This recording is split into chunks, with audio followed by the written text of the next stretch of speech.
Philip Beadle is no ordinary English teacher. Based at Eastleigh Community School in East London, he's just won the National Award for Secondary School Teacher of the Year. I recall my mentor at Cumberland saying that teaching is either unbelievably uplifting or spirit-crushing the next moment, and I did have a bit of that. My first couple of lesson observations didn't actually go very well, so perhaps I wasn't perceived to be the glorious addition to the profession which I bask in now. This is a Year 9 boys' class. We're currently doing Macbeth in preparation for SATs. We're doing some stuff about the culpability for Macbeth's actions. It's a speaking and listening class. It's a technique which I think I generated. I think it's my copyright. And it's called argument tennis. And it needs a radically different class setup, which eventually gets to be the shape of a tennis court. It's quite a moving feast, this. There's lots of different sections to it. So they'll start off arguing individually, then they're going to swap seats, argue with a different person, swap seats again, argue with a different person, so that they collect a variety of different opinions. I've been teaching this class for 1.5 years now. It's kind of a pilot project. The boys were defined as being potentially at risk of underachieving. And so we're studying a bespoke curriculum with a predominantly kinetic and visual approach to texts. And all the kind of presets markers suggest that we could have on our hands a huge success. I want to have a look at this Act 1, Scene 7.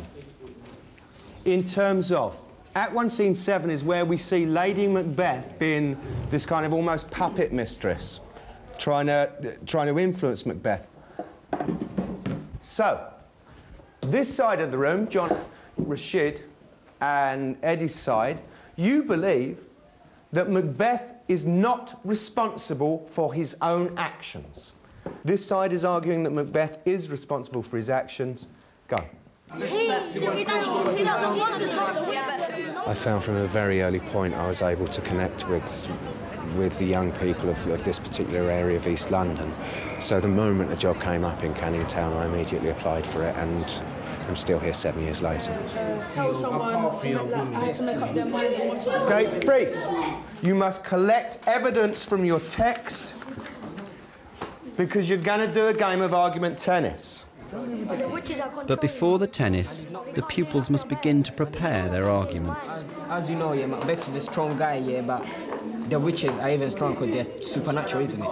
He don't choose, he don't say, oh, we'll go kill him, we'll do it like this. She tells him, she makes him know if she even tells him, if we do it like this, we won't fail. The witches push him on, like they show him a dagger. You better get some ideas together, Rashid, because Carl looks like he's cooking on gas. Have a discussion, please, Sam and Jack. I want to hear you talking to each other. Of course it's his fault. Well done, he's mentally weak. We killed him when he was sleeping. Yeah, he killed him when he sleeps, so that means he's not a proper man. So he's not saying that he's a man, he's saying that... He's not a... He's just killing someone, yeah? I'm like, I don't know what I'm doing, man. Right, I'd like you, please, in your groups now, thank you. I'd like you, please, to appoint a champion, OK? Into the arena, please. OK, Joey, can you back up a bit? Right, gentlemen, here we go. OK, gentlemen, may I have silence? Could I advise both challengers that they will need a script to defend them? He's already confused by the witches coming up to him, telling him all of this, and she's been confusing him, she's been telling him he should do this, he should do that.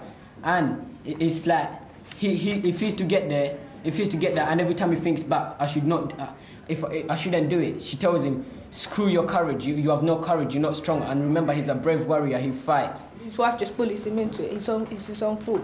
He should know that he's wrong. So... I've got to say, what a superb rally, guys. It's beautiful. Carry on. Don't you think he must have thought, maybe I'm supposed to be, it's my destiny. I'm supposed to be king. I should do this. Maybe God is trying to send me a message through all these people, but as you know, the witches are bad. His best friend goes, could the devil speak the truth? It could say that again, please. Say that again. I've got to adjudicate on that because that's an interesting point. As he got his best friend Banco goes, devil speak the truth. Maybe for once the devil was saying he could be a king. He could be a king. This was his only chance. And he was Paul's return. Superb. Okay, but he knows it's a religious society at his time. He knows if he kills God, if he kills the king, it's like killing God. And it's his own decision. And he chose the wrong decision. He could have just said, no, Lady Macbeth, I'm not going to do it. That's killing my own cousin, my own king, my own God. And he knows that he's going to go to hell if he does it. He knew what he was going to do. He knew he'll be punished if he's to caught in life, if he's to be caught. Right, I'm going to stop here. I think that rally deserves a spontaneous round of applause.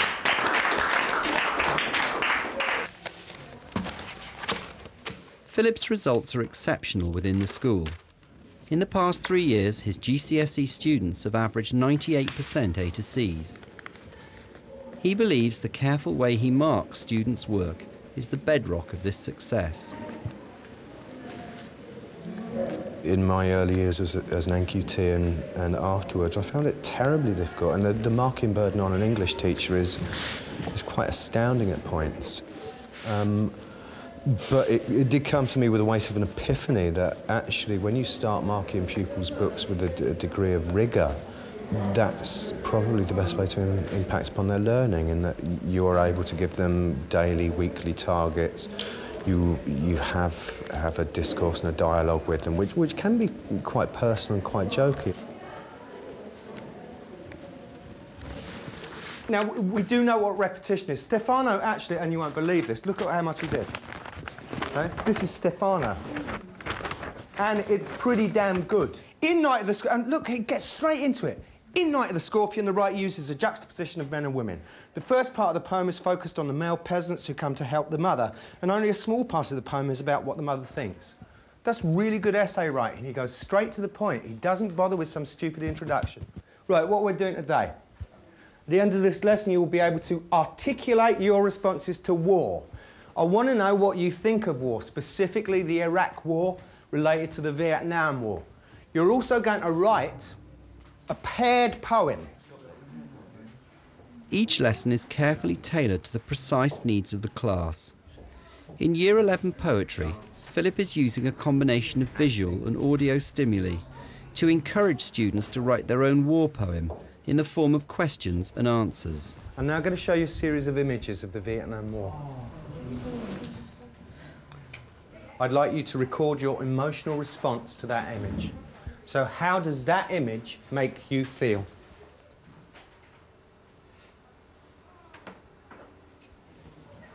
As a child. Is that a he or a she? That's a she. That's a he. Look at how old these people are. Geezer at the front end's got a moustache, but the guy there ain't much older than you. Your written response doesn't have to be enormously complicated. I just want you to record your emotions. I just want you to focus in upon yourself. So either kind of have your head looking at your lap or something. Try and cut out any external stimuli. So this is basically thinking work. I'd like you to think about the following. If you were called up to fight, would you go?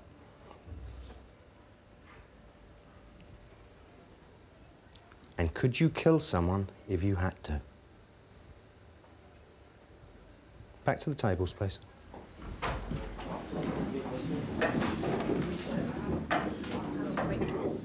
To make. Right, 5 minutes, please. In your groups, I just want you to have a group discussion, please. Maybe you'd like to appoint one person chairperson. A group discussion about the current situation in Iraq.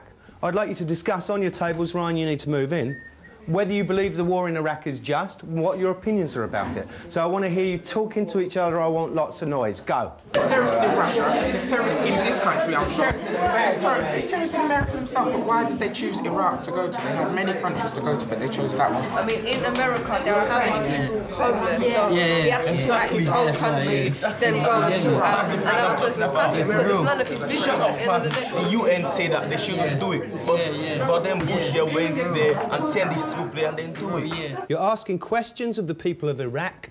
They're in the past tense. Please, question number 1, ask them a question about light.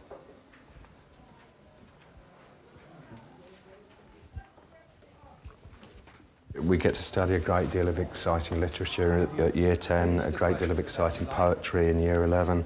I find it to be personally uplifting. And I think, genuinely believe that all the children that follow this course find it to be uplifting. It reminds me of the days I had when English lessons were my salvation. Question 4 is about jewellery, question 5 about art. Titi, could I ask you to read yours, please, and then Easton? I did 4. 4? Great, do that. So read out the 4 questions first, and then the 4 answers. 1. Did the raid of airships cover what you see as light? 2. Was there a difference in nature before and after the attack? 3. Did the people of Iraq take matters into their own hands? 4. Did their ministers pack gold and run? 1.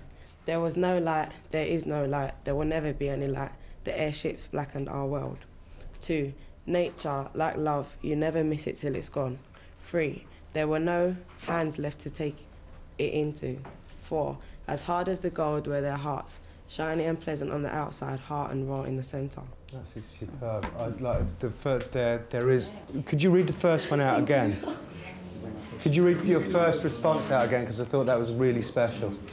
There was no light, there is no light, there will never be any light. The airships blackened our world.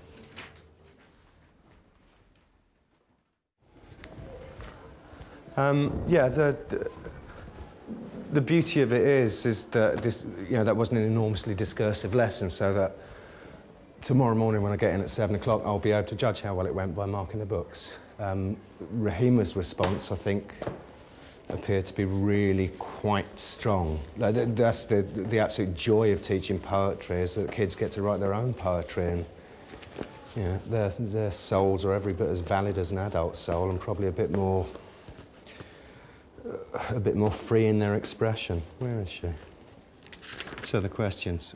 Did you dream of seeing daylight during the war?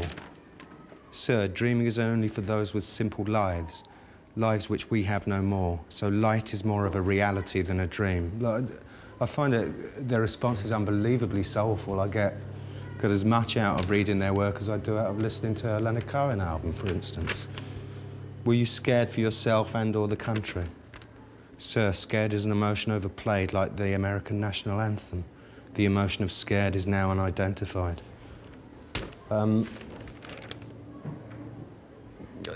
get a deep literary joy out of reading their work.